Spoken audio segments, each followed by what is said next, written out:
Et enfin, quelque chose qui est très caractéristique, qui moi est ma spécialité de recherche, qui est ce qu'on appelle les croyances dépressives.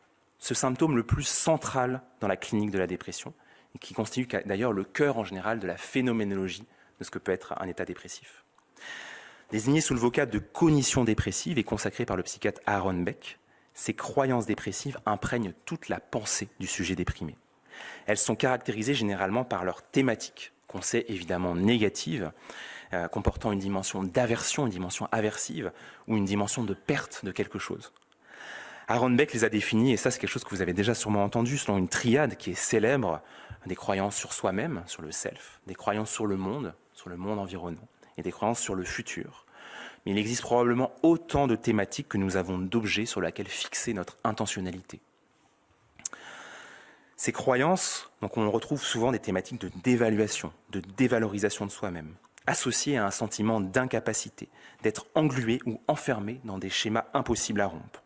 On retrouve aussi des croyances d'indignité, comportant une dimension d'auto-accusation, des reproches pour les fautes du passé, ou une culpabilité présente pour ce qu'on a pu faire dans le présent. Le sujet déprimé croit souvent que ses proches le rejettent, que sa condition pèse sur eux d'un poids douloureux dont il doit se débarrasser.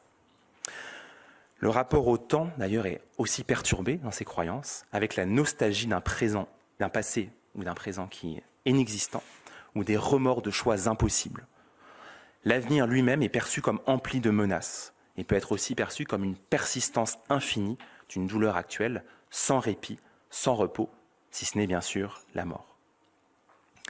Toutes ces thématiques négatives sont au cœur des ruminations dépressives, qui est un terme qui désigne le caractère circonvolutoire, très répétitif du contenu de la pensée, qui s'accroche sans cesse aux mêmes convictions négatives et qui finissent par emplir tout l'espace mental du sujet.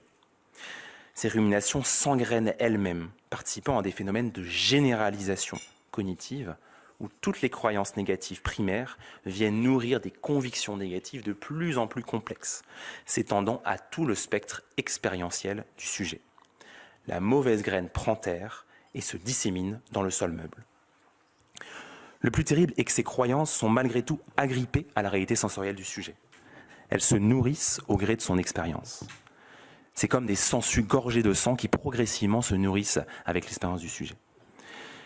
Les croyances dépressives, elles peuvent apparaître comme des erreurs de la pensée, mais elles restent des erreurs qui sont intelligibles, qui ressemblent à celles que nous générons lorsque nous sommes face aux inévitables malheurs de l'existence.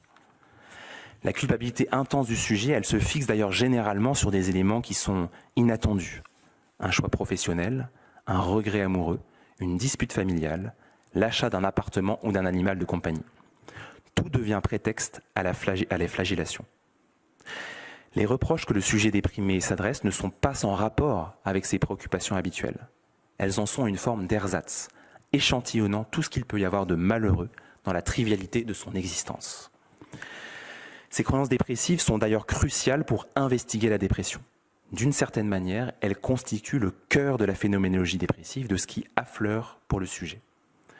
Lorsque le malade nous dit « ma vie n'a aucune valeur », il synthétise en une phrase un ensemble de pensées, d'émotions, de comportements et de perceptions qui se sont succédés, réunissant une expérience singulière du monde en un acte de parole qui travestit généralement la complexité de tout le chemin cognitif qui vient de se faire. Comme cliniciens, nous venons recueillir le produit fini, cette croyance, le discours constitué, mais en ne voyant pas tout ce cheminement inconnu qui nous reste invisible. La description de ces croyances dépressives est aussi ardue car elle reste engluée dans un cadre linguistique qui définit souvent des thématiques arbitraires qui tronçonnent finalement cette phénoménologie dépressive en fonction des ressources linguistiques qui nous sont disponibles.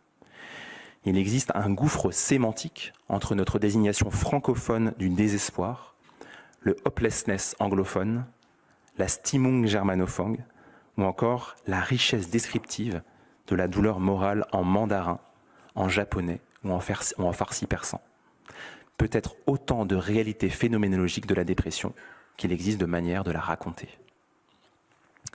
Alors en lien avec ces croyances, l'un des faits les plus frappants pour le psychiatre et qu'elles ne sont pas radicalement différentes du spectre habituel de nos croyances culturelles, de nos croyances individuelles. En cela, certaines d'entre elles portent même une dimension universelle, se dépouillant des oripeaux du pathologique. On peut aller même plus loin en évoquant ce que certains ont déjà appelé le réalisme dépressif. D'une certaine manière, le déprimé porte un regard sans embâche sur le monde. Sa vision peut parfois être nette, chirurgicale, détaillant l'inanité de l'existence avec la précision d'un horloger disséquant un mécanisme complexe.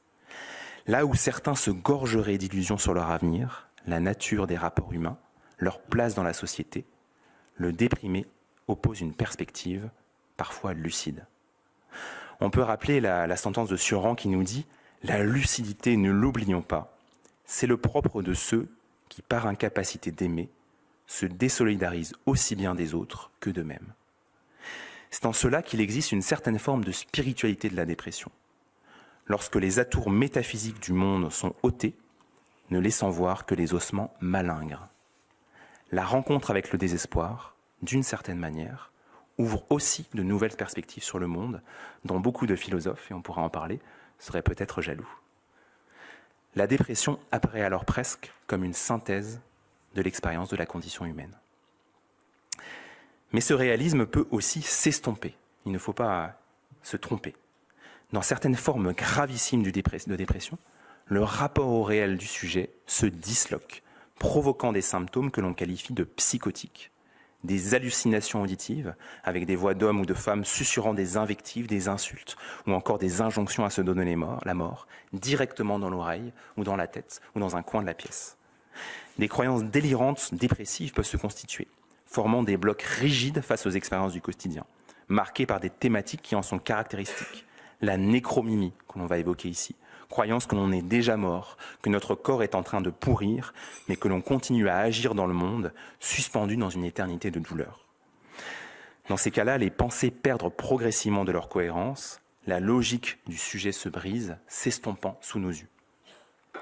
L'un des syndromes les plus caractéristiques, qui est d'ailleurs retrouvé dans les formes les plus sévères de la dépression et de la mélancolie, est le syndrome de Cotard, qui associe des idées de damnation et d'immortalité, par exemple la conviction d'être maudit, d'être condamné à souffrir éternellement sur Terre, ou des convictions de dysmorphie corporelle, la sensation par exemple de toucher le ciel, ou de négation d'organes, montrant à quel point la frontière entre le corps et le monde peut être abolie.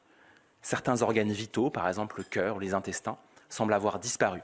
Le sujet nous dit que l'intérieur de son corps est en train de pourrir ou a été enlevé au cours de la nuit.